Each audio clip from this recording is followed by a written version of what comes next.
अल्हम्दुलिल्लाहि रब्बिल आलमीन वस्सलातु वस्सलामु अला सय्यिदिल मुरसलीन मुहम्मद इब्न अब्दिल्लाहिल अमीन व अला आलिहि त्तय्यिबीन व अस्हाबिहिल गुर्रिल मयामीन मत्तसलत ऐनुन बिनज़र व वअत उज़ुनुन बिख़बर व सल्लम तस्लीमन कसीरन कसीरा अम्मा बाद।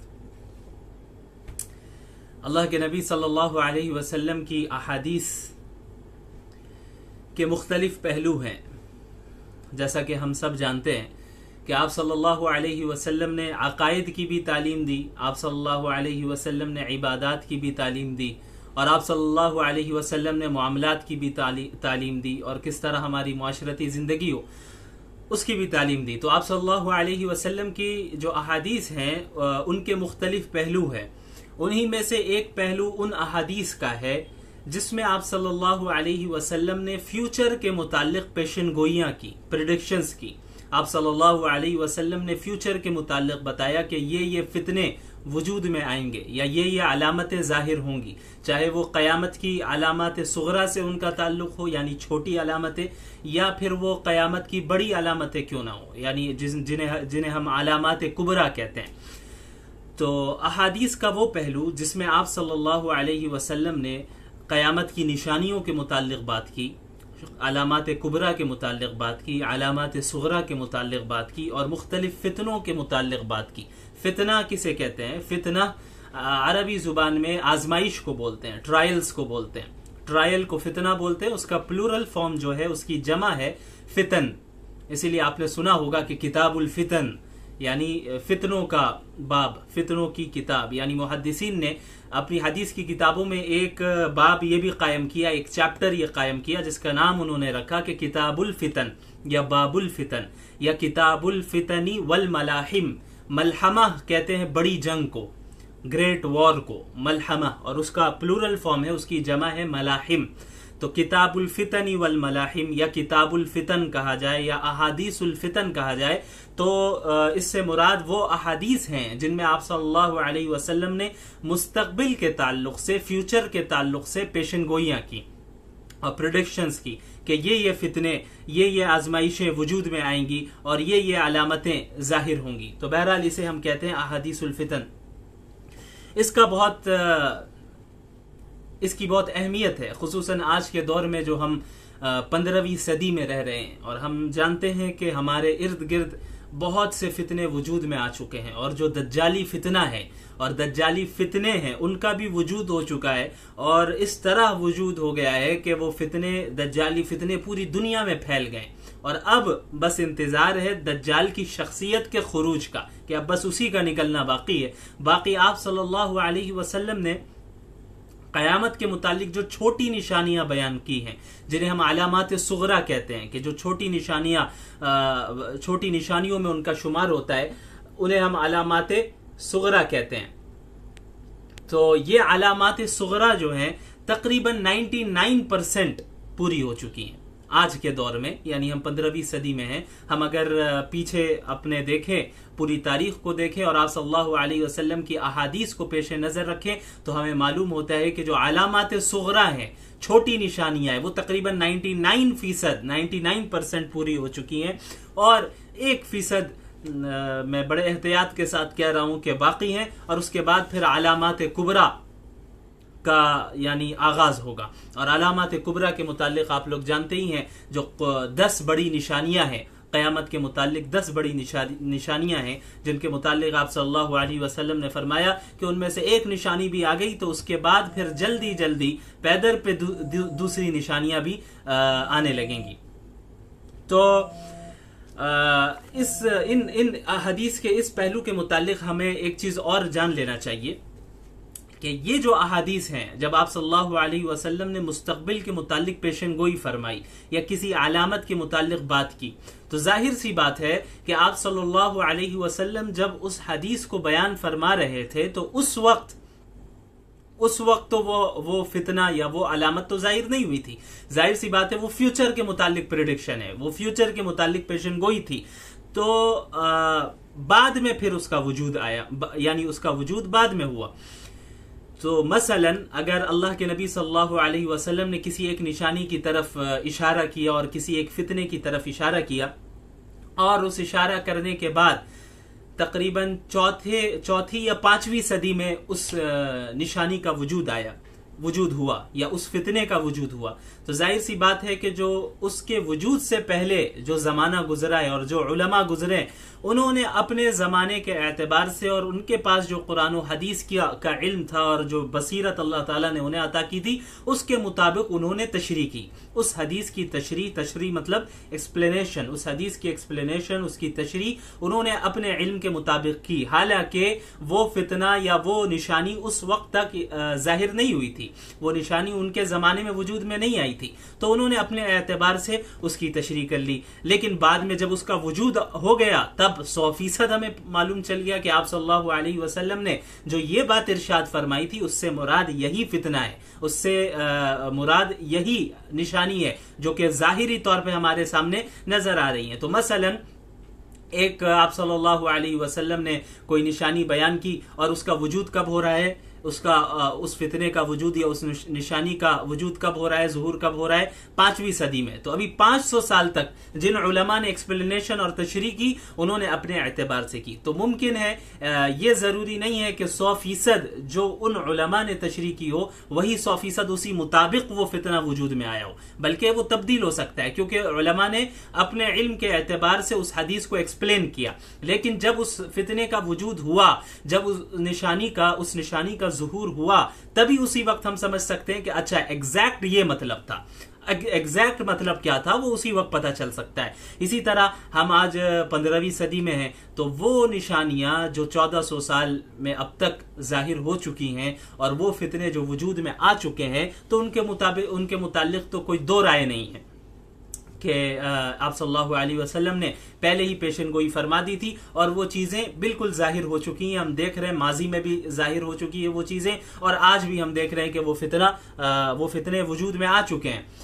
लेकिन बहुत सी निशानियां ऐसी हैं जो हमारे जमाने में भी, आज 2021 में भी अभी उनका वजूद नहीं हुआ है, वो वजूद में वो निशानियां नहीं आई हैं। जैसे एग्जाम्पल के तौर पर आप कयामत की बड़ी निशानियां ले लें, तो कयामत की जो बड़ी निशानियां हैं वो जाहिर सी बात है हमारे जमाने में अभी जाहिर नहीं हुई हैं, वो इन फ्यूचर होगी, वो निशानियां जाहिर होंगी। तो उन अहादीस को उलमाए किराम अपने ज़माने के एतबार से उसको एक्सप्लेन करते हैं, लिहाजा इसमें उलमा के दरमियान उसकी एक्सप्लेनेशन में कुछ थोड़ा बहुत इख्तिलाफ हो जाता है। मसलन आपने सुना होगा बहुत से लोगों को कि याजूज माजूज के मुतालिक जब बात होती है तो बाज लोग कहते हैं कि नहीं, ये जो यूरोपियन कंट्रीज के लोग हैं, या बाज कहते हैं ये जो चाइना के रहने वाले यही लोग याजूज माजूज है, और बाज कहते हैं कि नहीं, ये सही माने में ऐसे अफराद हैं जो अभी बंद है और वो कहाँ हैं हमें नहीं मालूम। तो ऐसी चीजों के मुतालिक हमारा क्या रवैया होना चाहिए?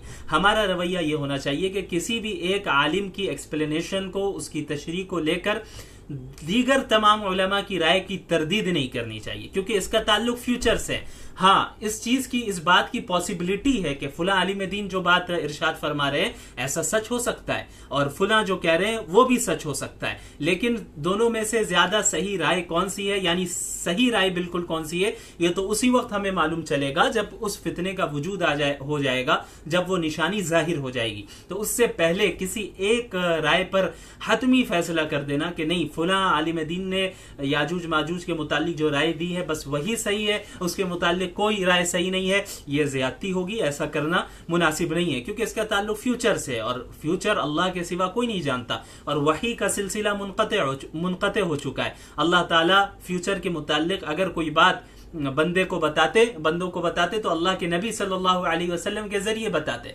लेकिन अब नबूवत का सिलसिला बंद हो चुका है, तो अब फ्यूचर के मुतालिक कोई दावा नहीं कर सकता, उसका इल्म सिर्फ अल्लाह के पास है। तो अब कौन सी एक्सप्लेनेशन, कौन सी तशरीह सही है उन फितनों के मुतालिक जो फितने अभी वजूद में नहीं आए हैं, जिनका ताल्लुक मुस्तकबिल से है, तो वो तो उसी वक्त हमें पता चलेगा। लेकिन हम तमाम उलमा के आरा को, उनकी ओपिनियंस को हम पॉसिबिलिटी के तौर पे जरूर ले सकते हैं कि फुला आलिम दीन की इस फितने के मुतालिक, इस निशानी के मुतालिक ये राय है, इस बात का इम्कान है कि ये बात सही हो। इसी तरह फुला आलिम दीन की ये बात है, ये राय है, इस बात का इम्कान है कि इनकी राय सही हो। हाँ, हम ये कह कह सकते हैं कि इनमें से ज्यादा बेटर ओपिनियन कौन सा है, इनमें से ज्यादा बेहतर राय कौन सी है, हम ये तो कह सकते हैं। लेकिन किसी एक आलिम दीन की राय को लेकर हम इस तरह का फैसला करें कि बाकी तमाम उलमा की राय को यानी तरदीद कर दें उसकी और उसे रद्द कर दें, यह दुरुस्त नहीं है। क्योंकि इन निशानियों का ताल्लुक मुस्तकबिल से है, जो हमारे ज़माने में इन निशानियों का अब तक वजूद नहीं हुआ है।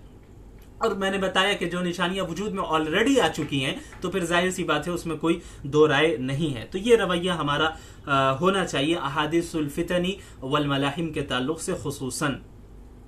चलिए, तो अहादीसुल फितन में एक सबसे पहले तो हमें एक बहुत ही अहम हदीस हमारे सामने है, उसे हमें पढ़ना चाहिए, उसे हमें समझना चाहिए कि आप सल्लल्लाहु अलैहि वसल्लम ने जो पेशनगोइयां की हैं उसका क्या मतलब है। एक चीज ये भी हमेशा याद रखें, आप सल्लल्लाहु अलैहि वसल्लम की जितनी भी पेशनगोइयां हैं, प्रेडिक्शंस हैं फ्यूचर के मुताल्लिक, वो सिर्फ खबर नहीं है, सिर्फ इंफॉर्मेशन नहीं है। यानी ऐसा नहीं है कि आप सल्लल्लाहु अलैहि वसल्लम ने बता दिया कि भाई ऐसा होगा तो बस होना है और हमें कोई फिक्र करने की जरूरत नहीं, बल्कि अहादीसुल फितन का जो पहलू है, यानी अहादीस का वो पहलू जिसका ताल्लुक फितन और मलाहिम से है, उसके उन अहादीस के फिर दो पहलू हैं। एक पहलू तो यही है कि उसमें आप सल्लल्लाहु अलैहि वसल्लम ने खबर दी, इंफॉर्मेशन है, ये खबर है कि मुस्तकबिल में या क़यामत के करीब या मुस्तकबिल में ऐसा होना है, ये चीज वजूद में आएगी, ये फितना वजूद में आएगा, ये निशानी जाहिर होगी। एक तो खबर है, इंफॉर्मेशन है। लेकिन दूसरा पहलू इसमें तंबीह है, तहजीर है कि उम्मत मुस्लिमा को मुतनब्बिह भी आप सल्लल्लाहु अलैहि वसल्लम ने कर दिया कि देखो ये निशानी जाहिर तो जरूर होगी, लेकिन हर मुसलमान को चाहिए कि उससे बचा रहे, उस फितने से अपने आप को महफूज रखे, उस आजमाइश से अपने आप को महफूज रखे, उस निशानी से अपने आप को बचा के रखे। वो खुद जो है शकावत में मुब्तला ना हो जाए, वो खुद गुमराही में मुब्तला ना हो जाए, या इन गुमराहियों को वजूद में लाने में वो शरीक ना हो जाए, इन फितनों को वजूद में लाने में वो शरीक ना हो। लिहाजा जब भी हम उन अहादीस का मुताला करें, उन अहादीस को पढ़ें जिनका ताल्लुक फ्यूचर के में यानी पेशनगोइयों से है, प्रेडिक्शन से है, फ्यूचर के फितनों से है, आजमाइशों से है और निशानियों से है, तो फिर हमें इसमें दोनों चीजों की रियायत करनी चाहिए। पहली चीज तो यही है कि हाँ, आप सल्लल्लाहु अलैहि वसल्लम ने ये पेशनगोई फरमाई है तो ये 100% सही होकर रहेगी, क्योंकि आप सल्लल्लाहु अलैहि वसल्लम का कौल है और ये आप सल्लल्लाहु अलैहि वसल्लम ने एक इंफॉर्मेशन, एक खबर हमें दे दी है। और दूसरा पहलू क्या होना चाहिए कि हम अपने आप को महफूज रखें, अपने ईमान की हिफाजत करें, अपने घर वालों और दीगर मुसलमानों की हिफाजत की फिक्र करें कि इन फितनों में हम मुब्तला ना हो जाए, इन फितनों से हम अपने आप को महफूज रखें। जाहिर तो होना है, इन फितनों को जाहिर तो होना है, इन निशानियों को जाहिर तो होना है, लेकिन हम किस तरह इन चीजों से बच सकते हैं। तो अहादीस के इन पहलू में आप सल्लल्लाहु अलैहि वसल्लम ने इन दोनों जानिब हमारी रहनुमाई फरमा दी है कि क्या निशानियां आने वाली हैं और किस तरह हमें महफूज भी रहना है। तो एक हदीस मेरे पेश नजर इस वक्त है, सबसे पहले हजरत, ये सही बुखारी की रिवायत है, हजरत अबू सईद खुदरी रज़ियल्लाहु तआला अन्हु फरमाते हैं कि अल्लाह के नबी सल्लल्लाहु अलैहि वसल्लम ने फरमाया, लतत्तबिउन्न सुनन मन कान क़ब्लकुम शिबरन बिशिबरिन व ज़िराअन बिज़िराअन हत्ता लौ दखलू हुज्र दब्बिन लदखलतुमूह क़ालू वल यहूद वन नसारा क़ाल फमन। अब इस हदीस का तर्जुमा सुन ले। हजरत अबू सईद खुदरी रज़ियल्लाहु अन्हु फरमाते हैं कि रसूलुल्लाह सल्लल्लाहु अलैहि वसल्लम ने इरशाद फरमाया कि यकीनन ऐसा होगा कि तुम यानी उम्मत मुस्लिमा, यानी मेरी उम्मत के लोग पिछली उम्मतों के तरीकों की पैरवी करने लगोगे, पिछली उम्मतों के तरीकों को फॉलो करने लगोगे। बालिश्त बराबर बालिश्त, ज़िरा बराबर ज़िरा, ये एक खास ताबीर है अरबी जुबान की, जिसे हम उर्दू में जैसे कहते हैं कि तुम कदम ब कदम उन्हें फॉलो करोगे, तो कदम ब कदम आगे चलोगे। तो कदम ब कदम चलने और कदम ब कदम फॉलो करने का क्या मतलब है? बिल्कुल जिस तरह उन लोगों ने जो हरकतें की, सेम बिल्कुल तुम भी उसी तरह करोगे।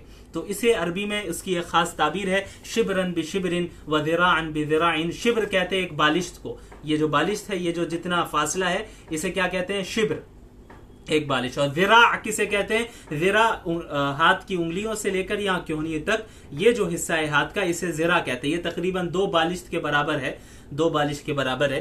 तो ये बालिश्त बराबर बालिश्त और ज़िरा बराबर ज़िरा, ये खास टर्म है, एक खास ताबीर है, जिसका मतलब यह है कि तुम बिल्कुल सेम टू सेम उनको फॉलो करोगे, जिसे हम उर्दू में कह सकते हैं कि कदम ब कदम चलोगे उनके साथ। तो आप सल्लल्लाहु अलैहि वसल्लम ने क्या फरमाया कि यकीनन ऐसा होगा, लतत्तबिउन्न सुनन मन कान क़ब्लकुम, यकीनन ऐसा होगा कि तुम यानी उम्मत मुस्लिमा पिछली उम्मतों के तरीकों को फॉलो करोगे, बालिश्त बराबर बालिश्त और ज़िरा बराबर ज़िरा, यानी कदम ब कदम चलोगे, यहाँ तक के हत्ता लौ दखलू हुजर दब्बिन लदखलतुमुह, कि यहाँ तक के अगर वो किसी गोह के बिल में घुसे होंगे तो तुम भी उस बिल में घुस जाओगे। गोह एक जानवर का नाम है, एक लिजर्ड है जो बड़ा लिजर्ड होता है, इसे आप गूगल में सर्च कर सकते हैं। इसे अरबी में दब कहते हैं, दब्बुन, दाद बा दब्बुन, इसे उर्दू में गोह कहते हैं। एक बड़ा लिजर्ड है, बड़ी छिपकली है।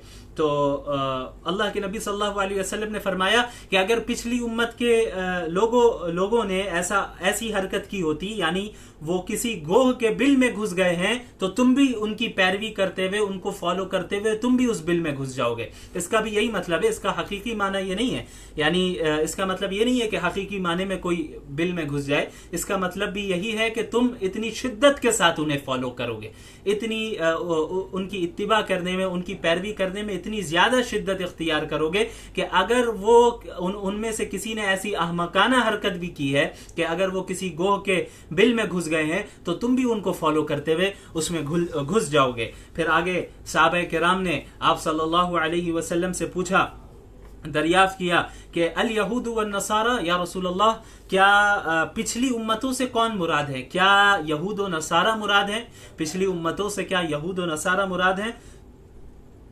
तो आप सल्लल्लाहु अलैहि वसल्लम ने फरमाया कि फमन, और कौन, यानी पिछली उम्मतों से मुराद यहूद और नसारा ही है। अब देखिए, इस हदीस को जब आप सल्लल्लाहु अलैहि वसल्लम ने बयान फरमाया है, जाहिर सी बात है उस वक्त तो ये चीज वजूद में नहीं आई थी। उस वक्त तो ऐसा नहीं था कि मुसलमान यहूद और नसारा की इत्तिबा कर रहे थे, बल्कि सहाबा किराम की जमात थी जो आला तरीन जमात है। अंबिया अलैहिमुस्सलातु वस्सलाम के बाद आला तरीन जमात सहाबा किराम की जमात है, और उनसे तो कभी तसव्वुर भी नहीं किया जा सकता कि वो यहूद और नसारा की इत्तिबा करे। वो तो ऐसी कौम है, वो ऐसे अफराद थे जिन्होंने यहूद और नसारा, कैसर और किसरा के तख्त को ही उलट कर रख दिया, तो वो उनकी इत्तिबा कैसे कर सकते हैं? वो आप सल्लल्लाहु अलैहि वसल्लम की तो जान माल हर एतबार से उनका साथ देते और इस दीन का साथ देते। तो जाहिर सी बात है, जब ये हदीस आप सल्लल्लाहु अलैहि वसल्लम ने बयान फरमाई और जब ये पेशन गोई और ये प्रेडिक्शन की, तो उस वक्त ये चीज वजूद में नहीं आई थी। तो मुमकिन है कि सहाबा किराम को इस एतबार से तो जरूर ताज्जुब हुआ होगा कि मुसलमान भी ऐसा कर सकते हैं कि हम आप सल्लल्लाहु अलैहि वसल्लम के लिए हमने हर चीज को कुर्बान किया, इस दीन के लिए हर चीज को कुर्बान कर दिया, हमने अपनी जान, माल, वतन, अहलो अयाल सब कुछ छोड़ दिया और इस दीन की सरबुलंदी के लिए हमने कोशिशें की और पूरी दुनिया में हम दीन की तबलीग और इसको फैलाने में, आम करने में हम लग गए। तो क्या ऐसी नस्ल भी आएगी, मुसलमानों की ऐसी नस्ल भी आएगी कि वो यहूद व नसारा की इस तरह इत्तिबा करने लगेंगे कि उनके साथ कदम ब कदम चलेंगे? तो जाहिर सी बात है उस वक्त ये चीज तो जाहिर नहीं हुई थी, लेकिन आप और हम अगर अपने आप से पूछें और अपने आप से सवाल करें तो यकीनन हम यही कहेंगे कि ये वो जमाना जरूर आ गया है कि आप सल्लल्लाहु अलैहि वसल्लम की ये हदीस 100% सही हो गई। ये वो जमाना है जिसमें आप सल्लल्लाहु अलैहि वसल्लम की जो प्रेडिक्शन है, जो पेशन गोई है, वो 100% सच साबित हो गई है। अब आप खुद गौर करें कि आज उम्मत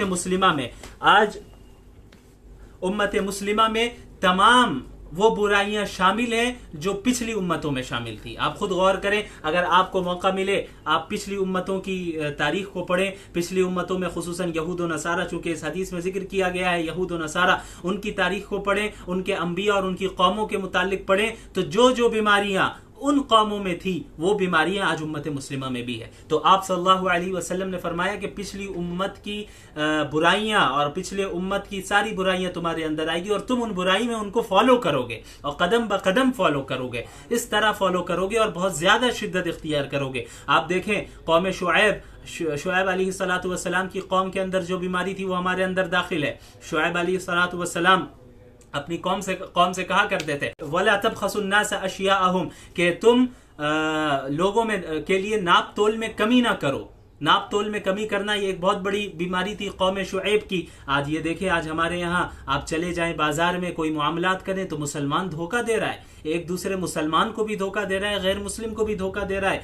आज गैर मुस्लिमों पर एतमाद कर लिया जा रहा है, लेकिन मुसलमान पर कोई एतमाद करने के लिए तैयार नहीं है। वो डर रहा है कि मुसलमान धोखा देगा। क्यों इतने मामलात खराब हुए? ऐसे मामलात शुएब अलैहिस्सलातु वस्सलाम की कौम में थी, यानी ये खराब मामलात वो किया करते थे, नाप तोल में कमी बेशी किया करते थे, मामलात में एक दूसरे को धोखा दिया करते थे। तो वही बीमारी आज इस उम्मत मुस्लिमा में भी है। और कौम लूत की बीमारी कितनी घिनौनी बीमारी थी, आज उम्मत मुस्लिमा में वो बीमारी भी दाखिल है। इसके अलावा आप यहूद को देखिए, आप सल्लल्लाहु अलैहि वसल्लम की अहादीस का अगर आप मुताला करें, तफासिर का मुताला करें, तो आपको मालूम होगा कि जब हजरत मूसा अलैहिस्सलातु वस्सलाम मबूस हुए बनी इसराइल की तरफ, और पूरी फिर बनी इसराइल की आप तारीख को पढ़ें कि किस तरह वो कोताही किया करते थे और मुखालफत किया करते थे।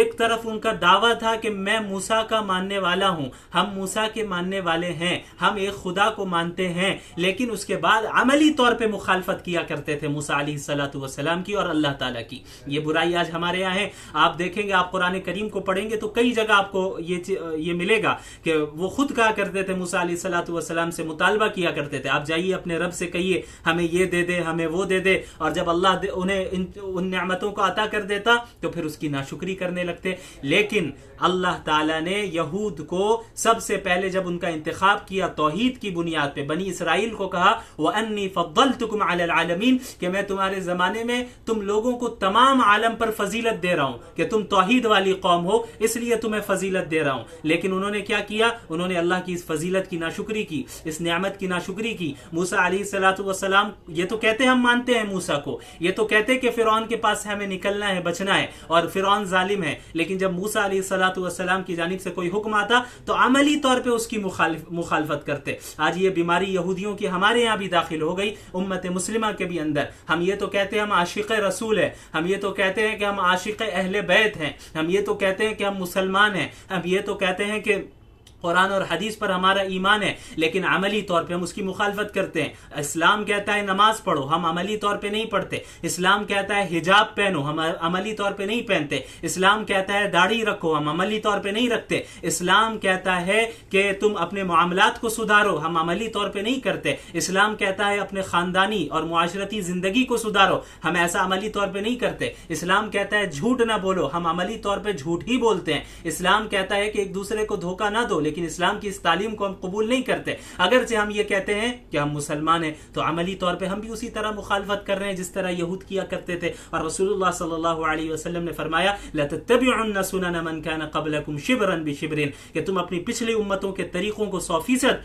कदम ब कदम उनकी पैरवी करोगे, उन्हें फॉलो करोगे। लिहाजा हमें गौर करने की जरूरत है कि जब यहूदियों ने अपने आप को ये कहा, बनी इसराइल ने ये कहा कि हम अंबिया के मानने वाले हैं, अल्लाह के मानने वाले हैं, मूसा के मानने वाले हैं, तौहीद को उन्होंने कबूल किया, तो अल्लाह ने उस तौहीद की बुनियाद पे बनी इसराइल को तमाम आलम पर फजीलत दी, और मोहम्मद अरबी सल्लल्लाहु अलैहि वसल्लम की उम्मत मुस्लिमा को भी आप सल्लल्लाहु अलैहि वसल्लम ने तौहीद की बुनियाद पे फजीलत दी। और क्या फरमाया? कुंतुम खैर उम्मतिन उखरिजत लिन्नास, कि तुम वो कौम हो, तुम वो उम्मत हो जो तो तमाम उम्मतों में सबसे बेहतर है, सबसे बेहतरीन उम्मत हो, जो लोगों के लिए तुम निकाले गए हो। लेकिन जब बनी इसराइल ने अल्लाह की इस नेमत की नाशुक्री की, इस फजीलत की नाशुक्री की, और अंबिया की अमली तौर पे मुखालफत की, अल्लाह की अमली तौर पे मुखालफत की, तो अल्लाह ताला ने यह ऐलान कर दिया कि दुरिबत अलैहिमुद्दिल्लतु वल मस्कना, कि अब बनी इसराइल पर क़यामत तक के लिए हमने जिल्लत और मस्कनत को उनके ऊपर थोप दिया है, उनकी नाशुक्री की बुनियाद पे, उनकी नाकदरी की बुनियाद पे। अल्लाह ने उन्हें फजीलत दी, लेकिन उन्होंने अमली तौर पे अपने दीन पर अमल नहीं किया। यही फजीलत उम्मत मुस्लिमा को मिली, लेकिन उम्मत मुस्लिमा अमली तौर पर इस फजीलत की नाकदरी और नाशुक्री कर रही है।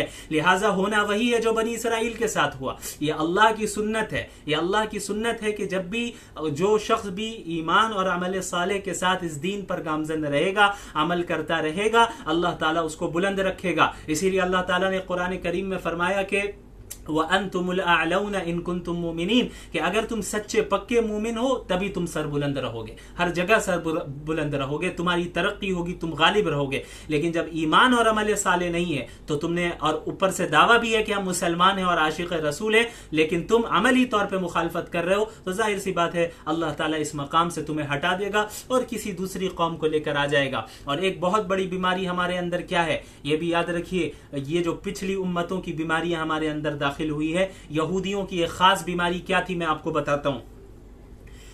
अब आप उस मंजर को अपने सामने रखें कि जब मूसा अलैहिस्सलातु वस्सलाम बनी इसराइल को लेकर समंदर से पार करवा रहे थे उन्हें, अब जब सामने आ गए, पीछे से फिरौन का लश्कर आ रहा है, फिरौन आ रहा है, उनका पीछा कर रहा है, मूसा अलैहिस्सलातु वस्सलाम और बनी इसराइल आगे भाग रहे हैं, अब उनके सामने समंदर है और पीछे फिरौन और फिरौन का लश्कर है। अब बनी इसराइल मूसा अलैहिस्सलातु वस्सलाम से क्या कह रहे हैं कि तुमने कहां फंसा दिया हमको, अब आप निकालिए, अब कैसे जाएंगे, हम कहां जाएंगे। लेकिन हज़रत मूसा अलैहिस्सलातु वस्सलाम जाहिर सी बात है नबी थे, उनका ईमान तो बिल्कुल मजबूत था, इसलिए उन्होंने फरमाया कि इन्ना रब्बी सयहदीन, के मेरा रब जरूर मुझे रास्ता दिखाएगा। तो अल्लाह ताला ने हुक्म दिया कि लाठी मारो समंदर पर, तो हज़रत मूसा ने ऐसे ही किया अलैहिस्सलातु वस्सलाम कि समंदर पर उन्होंने लाठी मारी और समंदर के दो हिस्से हो गए, बीच से रास्ता खुल गया और मूसा अलैहिस्सलातु वस्सलाम बनी इसराइल को लेकर वहां से रवाना होने लगे। अब ये कितना बड़ा मोजेजा है, इसे अपने पेश नजर रखिए। अभी जो मैं बात कहने जा रहा हूं,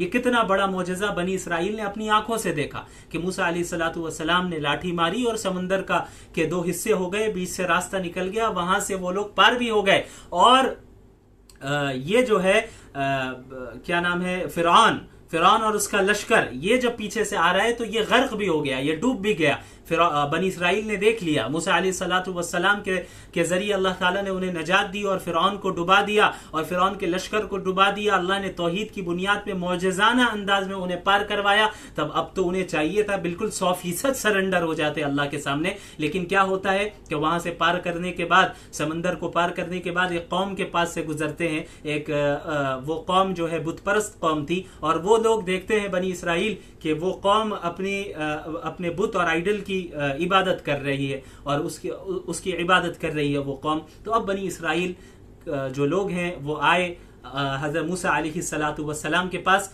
और आने के बाद क्या कहते हैं कि इजअल लना इलाहन कमा लहुम आलिहा, कि ए मूसा जिस तरह इस कौम के पास जो इनके बुत है और इनका जो खुदा है, एक ढांचा है, वैसे ही ढांचा हमें भी बना के दे दीजिए, हमें भी एक बुत बना के दे दीजिए कि हम भी इबादत करने लगे। अब आप देखें ये बीमारी यहूदियों के अंदर क्या थी कि दूसरी कौम से मरूब हो जाना, दूसरी कौम के कल्चर को अपना लेना। हालांकि वो तौहीद वाले थे, उन्होंने अभी इतना बड़ा मोजेजा देखा, अल्लाह ताला ने किस तरह उन्हें पार करवाया, तो अब तो चाहिए था कि तौहीद पे और ज्यादा वो स्ट्रांग हो जाते, लेकिन उनकी क्या बीमारी थी, फौरन दूसरे कल्चर से, दूसरी कौम से मुतासिर हो गए और उनके कल्चर को उन्होंने अपनाने की कोशिश कर ली। ये बीमारी थी। हज़रत मूसा अलैहिस्सलातु वस्सलाम ने फरमाया कि इन्नकुम कौमुन तजहलून, तुम बिल्कुल जाहिल कौम हो, तुम्हें कुछ नहीं मालूम, ना वाकिफ कौम हो, तुम्हें तो हमने तौहीद की बुनियाद पे अल्लाह ने तुम्हें नजात दी और फिर तुम शिर्क की तरफ जा रहे हो, फिर कह रहे हो कि हमें एक ढांचा बनाकर दे दीजिए, एक खुदा बनाकर दे दीजिए जिसकी हम इबादत करें। तो ये बीमारी यहूदियों के अंदर और बनी इसराइल के अंदर खुसूसन थी कि वो दूसरी कौम से मुतासिर होकर उनके कल्चर को इख्तियार करने लगते थे। अब आप उम्मत मुस्लिमा पर गौर कीजिए, क्या ऐसा नहीं है कि यहूदियों और बनी इसराइल की ये जो बीमारी थी पिछली उम्मत की, कि वो दूसरी कौम और दूसरे कल्चर से मुतासिर होकर उसे अपना लेते थे, यही बीमारी आज हमारे अंदर नहीं आ गई है? इस पे गौर कीजिए कि हम फौरन दूसरी कौम को देखकर मुतासिर हो जाते हैं। वेस्टर्न कंट्रीज को हमने अपना मुक्तदा समझ लिया है, हम अपना इमाम समझ लिया है कि ये जो वेस्टर्न कंट्रीज हैं ये हमारे लिए हमें लीड करेंगे, ये दुनिया को लीड करने वाले हैं, और हम गैरों के कल्चर को इख्तियार करने लग रहे हैं क्योंकि हम एहसास कमतरी के शिकार हैं। हम नहीं जानते हमारी तारीख क्या है, हमारी हिस्ट्री क्या है, हमारा क्या मुकाम है। तौहीद की बुनियाद पे अल्लाह ने हमें पूरी दुनिया, पूरे आलम में हमें फजीलत दी, हमें यह मालूम ही नहीं है। इसलिए फौरन किसी कौम को देखा, गैरों के रस्म व रवाज को इख्तियार कर लेते हैं। मुसलमान हैं, अच्छे खासे हैं, लेकिन बर्थडे पार्टी में जरूर जाएंगे,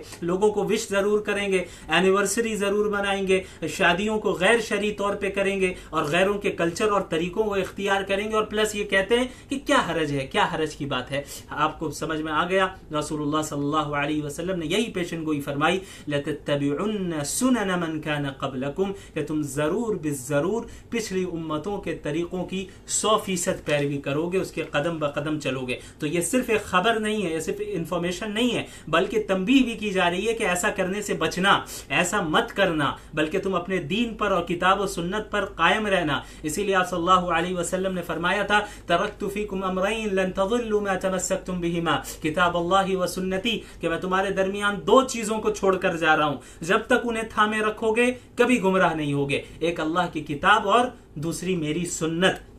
लिहाजा आप सल्लल्लाहु अलैहि वसल्लम की सुन्नत और अल्लाह की किताब को थामे रखना है, और दूसरे कल्चर से और दूसरी कौम की रस्म व रवाज से हमें मुतासिर नहीं होना है। हमने तरक्की का मेयार ये समझ लिया है कि जिस कंट्री में ऊंची ऊंची बिल्डिंग्स हों, जहां ऊंची ऊंची इमारतें हों और जहां पे लोग ज्यादा पैसे कमाते हों, वही तरक्की याफ्ता है। तो ये जो तरक्की का जो मेयार हमारे जहन में है, यही गलत है। हमने तरक्की का मतलब ही नहीं समझा है। लिहाजा आप याद रखिए कि मुकम्मल तरक्की उसी वक्त है कि जब हम और आप 100% इस दीन पर अमल करेंगे और पिछली उम्मतों की उनकी सुन्नतों और पिछली उम्मतों के तरीकों से अपने आप को बचाए रखेंगे और रसूलुल्लाह की सुन्नत और सहाबा किराम की सुन्नत को थामे रखेंगे। तो ये वो हदीस है जो एक पेशन गोई है, जो आज हम देख रहे हैं कि 100% सही साबित हो गई।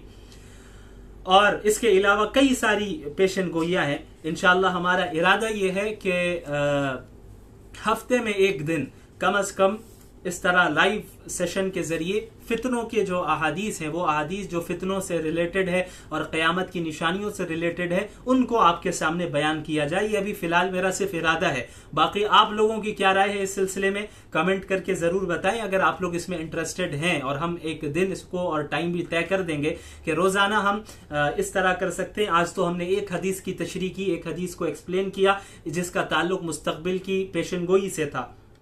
उसके अलावा जो आम निशानियां है और आम फितनों का जो ज़ुहूर होगा, और उसके बाद क़यामत की जो आम निशानियां है उसका भी बयान किया जाएगा। और उसके बाद जो क़यामत की बड़ी निशानियां है, अलामात कुबरा है, जिनमें सर फेरिस्त इमाम महदी अलैहिस्सलातु वस्सलाम का ज़ुहूर है, उसके बाद दज्जाल का खुरूज है और ईसा अलैहिस्सलातु वस्सलाम का नुज़ूल है।